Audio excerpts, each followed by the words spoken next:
Welcome to the Church Solutions Podcast, brought to you by JSL Solutions. The Church Solutions Podcast is designed to help equip you and your church in the use of technology and other tools and services. And now, here are your hosts, Steve Lacey and Phil Thompson. Hi, folks, and welcome to another edition of the Church Solutions Podcast. Hi, my name is Steve Lacey. And my name is Phil Thompson. We work for a company called JSL Solutions. We do podcasts almost every week. We're a tech company that helps enable churches. Our specialty is working with churches and ministries to use technology, help them to use technology to fulfill their mission and goal. What are some of the technology products that we have, Steve? So we offer three main products right now, StreamingChurch.tv, ChurchAppLive.com, and MyFlock.com. So they are some streaming solutions, some mobile app solution, and church management and church website. Which, management. Ironically, is what we're going to talk about today, church websites. Yes. And maybe some church management systems in there. So anyhow, we like to help churches. That's kind of been our life as we've been involved in ministry ourselves for a number of years. And so today we are going to talk about websites. And the title is your website good enough? Is it good enough?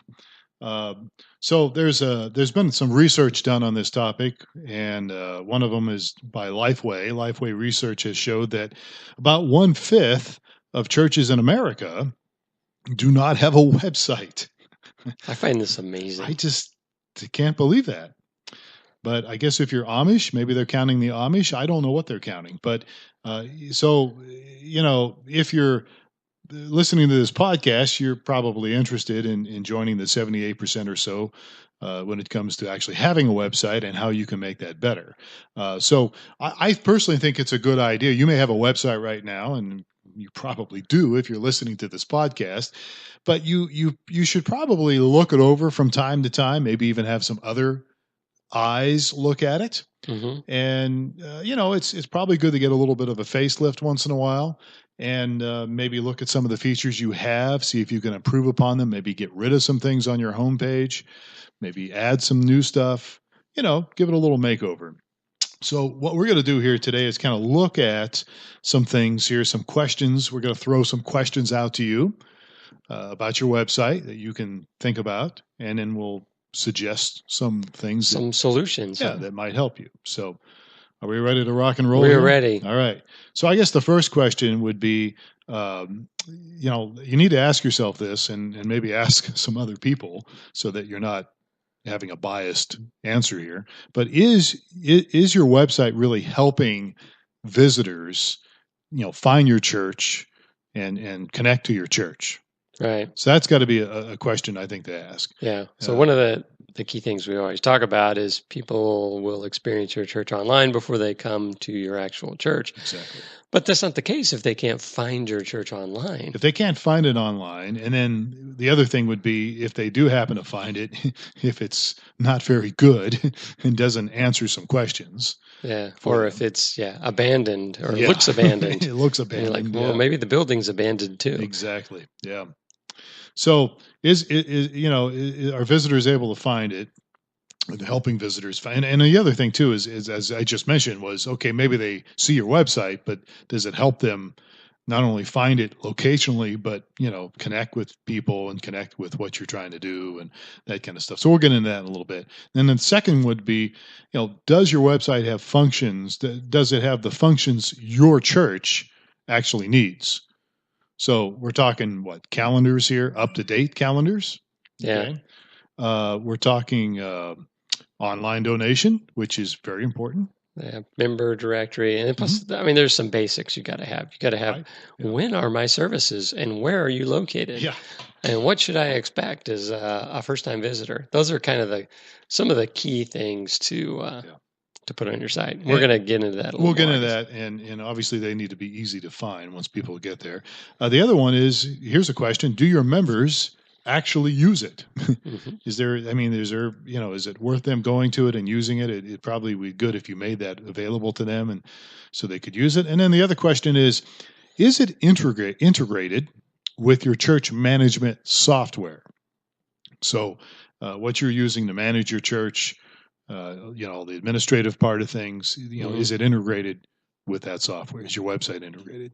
So, if the answer is no to any of these questions, you might consider some of the things we're going to say here, and maybe how we can help you a little bit. So, Right. All right. And there may be a little debate around this regarding. I mean, one of the first things before you even build a site, you need to figure out, well, who's this for? Right. And some may say, well, this is only for people that don't go to my church. And so they would, you'd have a strategy in place that would be oriented towards that. But for most of the churches that have done it well, there's a component that addresses the members as well as those that don't go to the church. Right. Yeah. Okay.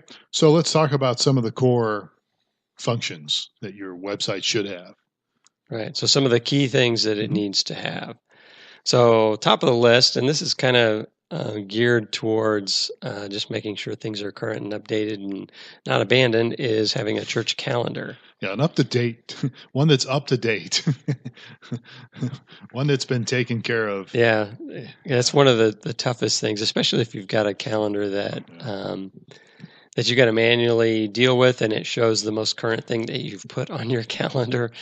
And if that's the Easter event and it's now August, then or November, right, then that's going to be a major turnoff to people. Yeah, and it takes a little, depending on what kind of a function you have. I mean, it can definitely be a challenge. My church actually has a WordPress site, which we can maybe get into a little bit. I personally don't like it.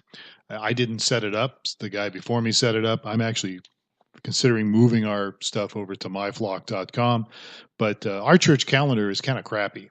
I mean, if I can use the French, it's just not very good. I don't like the way it's laid out on the WordPress that I use, and it's a hassle to change it.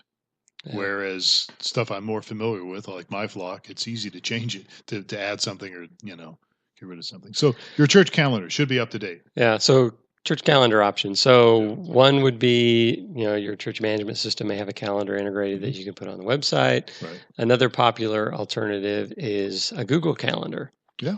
Then you can embed the Google Calendar on your church website. So I know a lot of people do that as well. They're not real fancy, but they're they do the job. And there's actually companies dedicated to that, just do church calendars.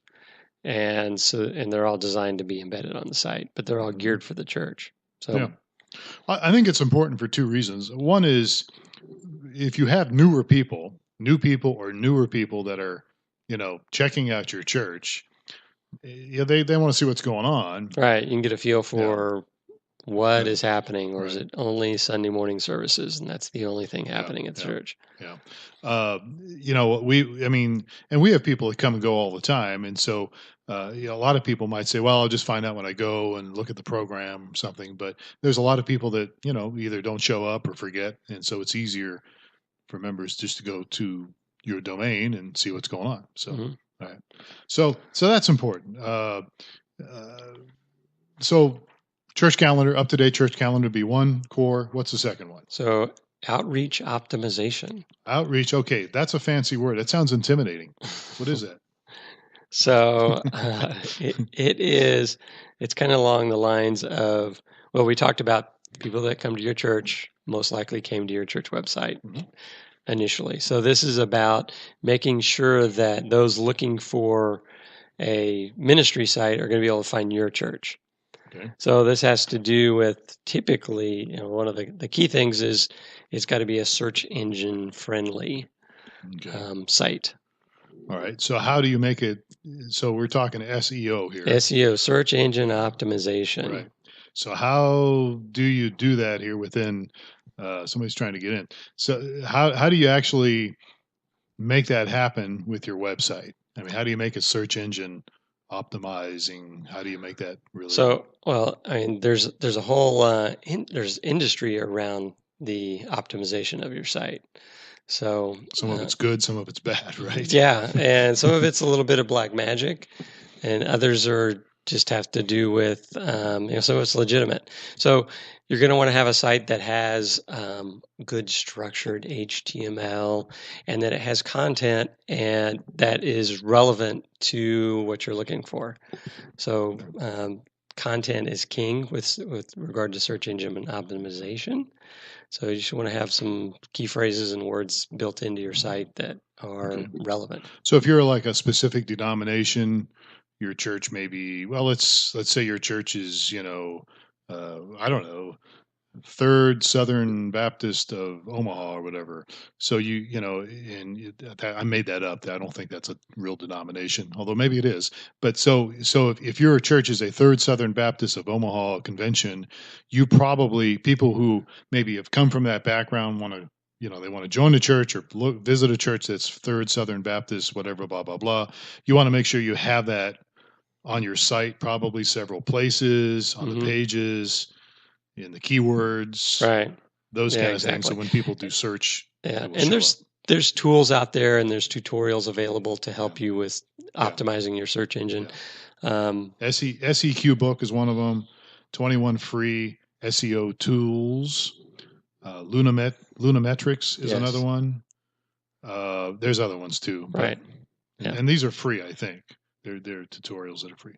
But yeah, I think you touched on something I think it's real important. That is, be careful because there's always people promising you the world, and just send so much money, and we'll make your thing show up number one. Right, and that is you would. Yeah, I would tend to run from those people that are making guarantees or offering that sort of thing. Okay. So we skipped over. That was actually the second piece of this outreach optimization. The first piece was choosing a good domain name.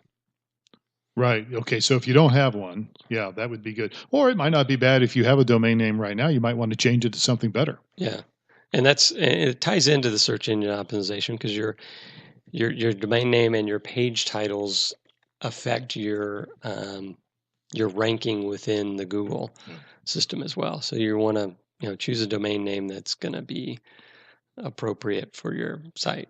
Right. Okay. And then what about responsive design? Yes, a responsive layout. So Google periodically goes through and updates their algorithm. It has, they go through every day and update their algorithm, but sometimes they have some major algorithm updates. And their most recent major one had to do with penalizing sites that were not mobile friendly.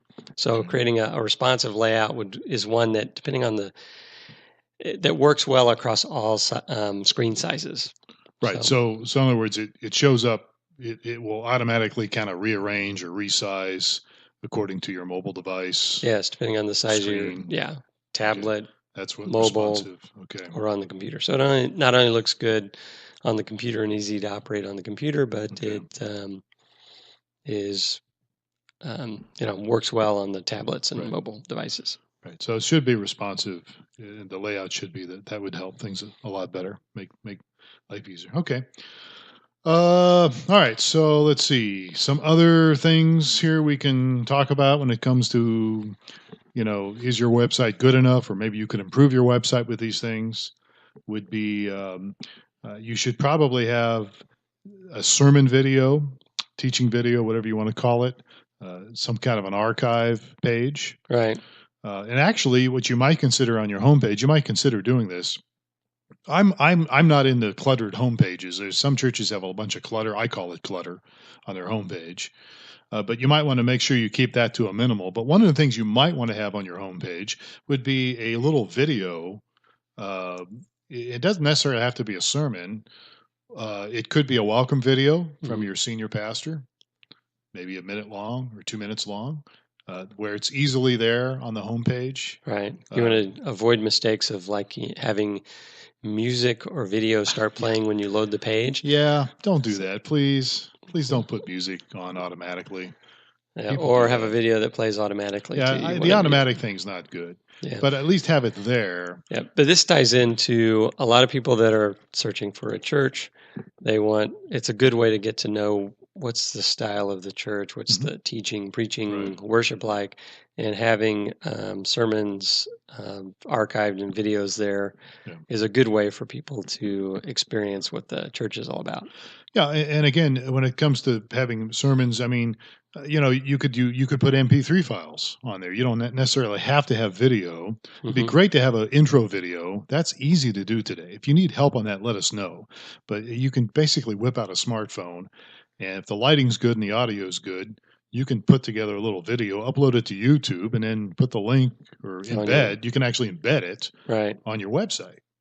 And keep it short and sweet, but as far as these other things, people getting an opportunity to really, get a feel for your church, MP3 files, you could put them on a page, or if you can do video, put video on a page, those kind of things, and it really it's I want to emphasize this. Really, you should make it so that when people go to your homepage, they don't have to spend 5 or 10 minutes searching for something like that. It should be real obvious where they can go, where they can click.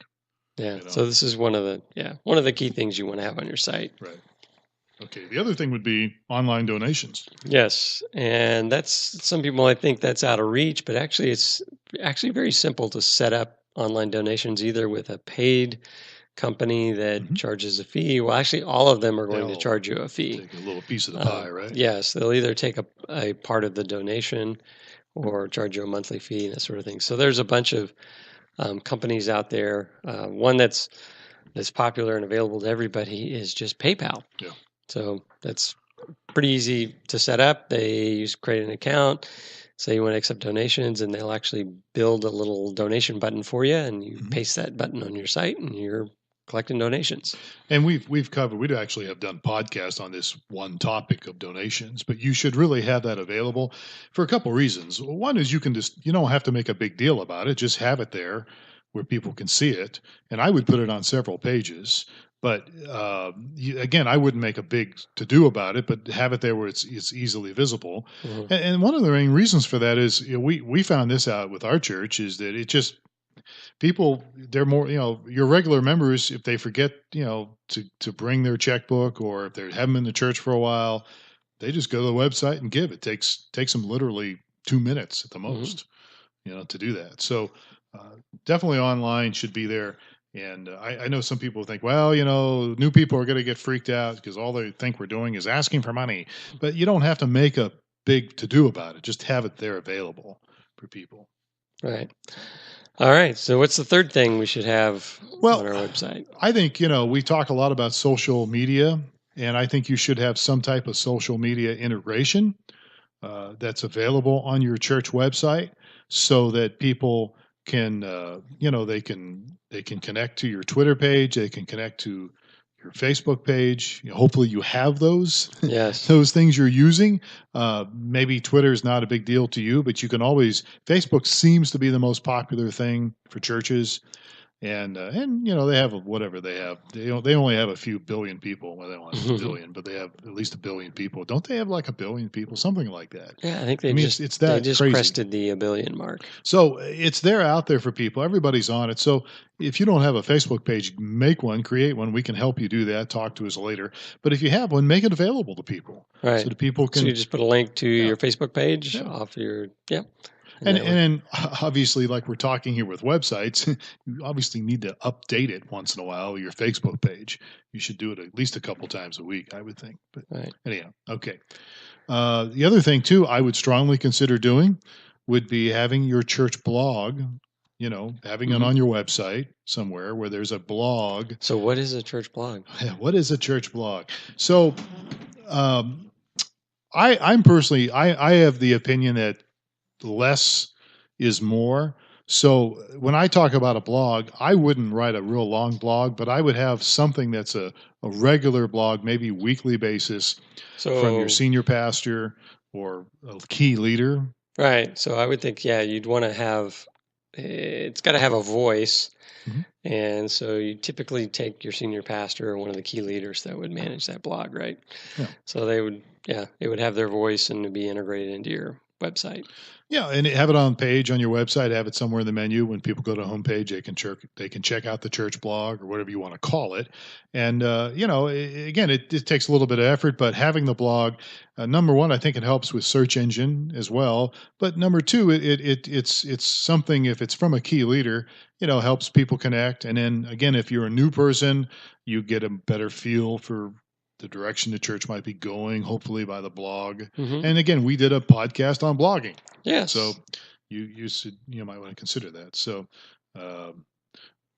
anyhow, the whole key to this whole thing we're talking about here is paying some attention to your website. So somebody has to pay a little bit of attention to it. Yeah, and a lot of people think, well, we're not a technology-centric church. Our average age is, in their 60s, and people, it's just not really important that, most of them don't go to the website, and a lot of people don't have computers, and it's just it's showing kind of disregard for a very large audience that could be coming by your church. And you could say, well, people don't drive by my church much, so I'm not going to mow the grass or keep the building upkeep, or Right. We'll just We talked about that too in the blog. not many people are going to.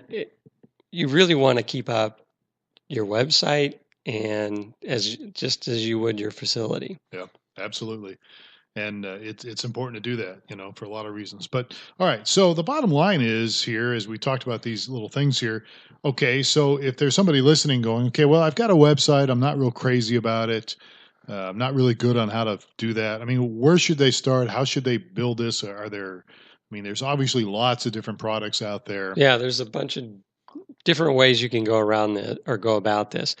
One of the things we talked about is if you have a church management system that offers a website component, then you can go that route. Do we know anybody that has something like that? I don't know. There's probably lots of companies, but I know our company, the myflock.com, has the church management system, which allows you to manage your members and communicate and all that sort of thing, as well as integrate those elements into your church website. So myflock.com, you started it back in 2000, 2001. First, probably one of the first, if not the first, cloud-based church management system. Yes, okay. I don't think there were. I'm almost certain there were none.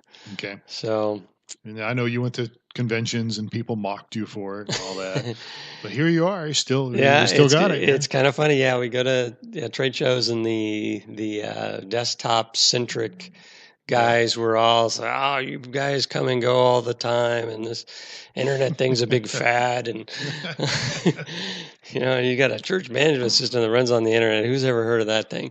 Well, I'm proud to say that my church was the second church to use it. Yes, your church was the first, which I was actually a part of before I went and started the other church. Yeah, but and they still use it today, even though I'm no longer there. They still use it, right? And they paid their bill.